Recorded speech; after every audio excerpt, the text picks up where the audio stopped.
Hello everyone, so in this video we are going to talk about Attack on Titan. And सच में आप लोगों को मैं बता दूं कि ये एनीमे देखने के बाद ना आप लोग लास्ट में पता नहीं आप लोग के साथ क्या होगा। अभी तो मेरे साथ हो रहा है, कोई भी एनीमे देखने का मन नहीं कर रहा है, लेकिन ठीक है, एनीमे बहुत ही ज़्यादा क्लासिक है। मैं आप लोग को स्टार्टिंग से एंडिंग तक बताने की कोशिश करता हूँ, अच्छे से आप लोग को समझाने की कोशिश करता हूँ, ठीक है। तो चलो हम लोग स्टार्ट करते हैं एकदम स्टार्टिंग से। तो अटैक ऑन टाइटन में होता कुछ ऐसा है कि 3 दीवारें रहती हैं, ठीक है। 3 दीवारों के अंदर ह्यूमैनिटी जो भी रहती है उसके अंदर कैद रहती है, ठीक है। एंड तीनों दीवारों का नाम आप लोगों को पता ही होगा, नहीं पता होगा तो मैं बता देता हूँ कि Wall Maria, Wall Rose and Wall Sina, okay. तो ये 3 दीवारें रहती हैं एंड इसके अंदर ह्यूमैनिटी जो भी रहती है वो जीती है एंड जागती है, एंड जो भी रहता है वो लोग उसके अंदर ही रहते हैं दीवारों के, ठीक है। एंड दीवारों के बाहर बड़े बड़े दानव जैसे जायंट टाइटन्स रहते हैं, ठीक है, जो कि बहुत ही भद्दे दिखते हैं एंड उनका काम रहता है इंसानों को खाना, ठीक है। तो ये सारी चीज़ें हम लोग ने स्टार्टिंग में देखी। एंड सच में बोलूँ तो मैं स्टार्टिंग में जब एनीमे देख रहा था तो 10 एपिसोड तक तो मुझे इंटरेस्ट ही नहीं आ रहा था ये एनीमे देखने के लिए, लेकिन इतना पॉपुलर था कि मेरे को देखना ही था। तो धीरे धीरे मैंने फिर स्टार्ट किया तो भाई बोला क्या एनीमे है भाई, क्या एनीमे है भाई। तो आगे बढ़ते हैं हम लोग। क्या हुआ था, 3 कैरेक्टर रहते हैं, नाम वो लोग का एरन, मिकासा एंड आर्मिन रहता है। ये लोग पीसफुल एनवायरनमेंट में टाउन में रहते थे, ठीक है। तो होता कुछ ऐसा है कि कोलोसल टाइटन एक दिन दिखाई देता है एंड साथ ही साथ आर्मर टाइटन रहता है, वो दीवार को तोड़ देता है, ठीक है। अब दीवार को तोड़ दिया तो उसके बीच में बहुत सारे टाइटन्स अंदर घुसने लगते हैं, इंसानों को खाने लगते हैं, ठीक है। तो ये सारी चीज़ें हम लोग ने स्टार्टिंग में देखी। एंड उसमें होता कुछ ऐसा है कि जो एरन है हमारा मेन कैरेक्टर, उसकी मॉम का डेथ हो जाता है, ठीक है। अब उसकी मॉम का डेथ हो गया है, ये बहुत ही ज़्यादा मतलब स्टार्टिंग में ही ट्रॉमा दे दिया अपने एनीमे में कि उसकी मॉम का डेथ हो गया, ठीक है। अब एरन हमारा वो बोला कि भाई मैं कितने भी रहो, चाहे तुम 1 रहो, चाहे 1000 रहो, चाहे करोड़ों रहो, मैं तुम सारे टाइटन्स को ख़त्म कर दूंगा। भले ही वो छोटा बच्चा था, लेकिन उसके अंदर जो जुनून हम लोग ने देखा ना भाई, बोले क्या मतलब एनीमे में पूरा बवाल होने वाला है, ठीक है। तो होता कुछ ऐसा है कि ये लोग वहाँ से बच के निकल जाते हैं, बहुत लोग मर जाते हैं, ठीक है।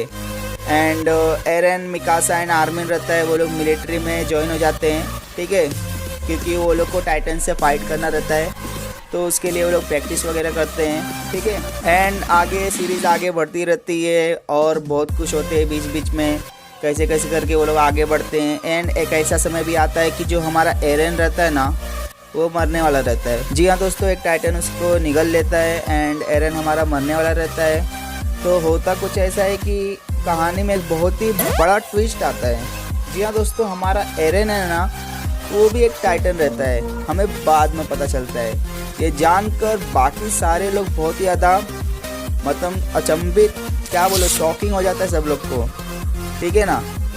एंड सीरीज़ में आगे बढ़ते हैं तो हम लोग को पता चलता है कि जो वो टाइटन है ना उसके अंदर, उसको अटैक टाइटन कहते हैं।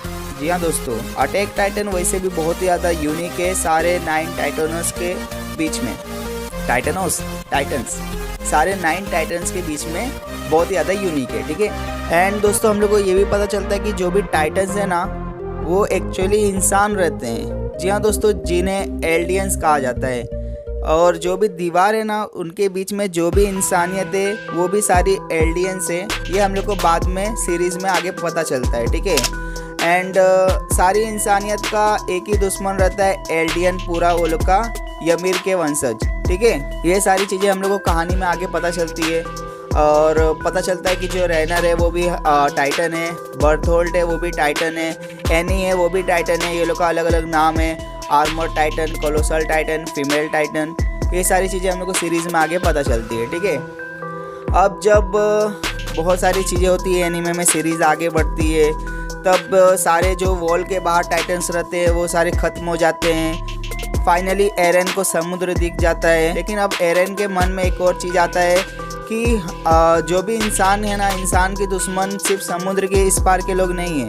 उसे पता चलता है कि उसका मेन दुश्मन समुद्र के उस पार के जो लोग हैं वो उसके मेन दुश्मन है, क्योंकि एरन को ये भी नहीं पता रहता है कि समुद्र के उस पार इंसानियत जिंदी है। जी हाँ दोस्तों, और हमें भी नहीं पता रहता है। लेकिन जब हमें पता चलता है हम लोग के अंदर भी होता है भाई, इतने सालों से टाइटन्स मार रहे हैं भाई लोगों को, बिना मतलब के मार रहे हैं लोगों को, आखिर इन लोग का कसूर क्या है। तब बाद में पता चलता है जो ग्रीसा येगर रहते हैं उन्होंने एक और शादी की रहती है एंड उनका बेटा रहता है जीक येगर, सेकेंड बेटा रहता है एरन येगर, ठीक है। एंड दोस्तों अब पता चलता है कि जो एरन है भाई उसका दुश्मन मार्ले के लोगों को वो बहुत बड़ा दुश्मन मानता है, ठीक है। ये भी पता चलता है कि मार्ले के जो लोग रहते हैं वो टाइटन्स का बहुत ही ज़्यादा यूज़ किए हैं अपने बेनिफिट के लिए, लेकिन वो लोग एलियन से नफरत भी करते हैं, एलियन को मारते भी है। ये सारी चीज़ें देखकर एरन को बहुत ज़्यादा गुस्सा आ जाता है, ठीक है। एंड उसका सिर्फ एक ही लक्ष्य रहता है कि वो मार्ले को ख़त्म कर देगा। अब वार स्टार्ट करता है वो मार्ले के खिलाफ, ठीक है। डायरेक्ट मार देता है बहुत सारे लोगों को उनके अंदर कहानी में घुस के।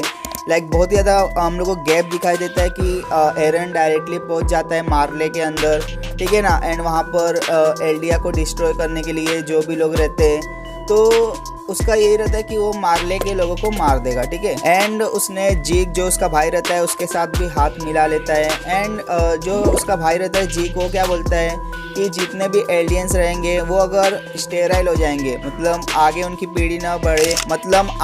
पीढ़ी न बढ़े तो जितने भी टाइटन्स रहेंगे सब खत्म हो जाएंगे एक समय आकर।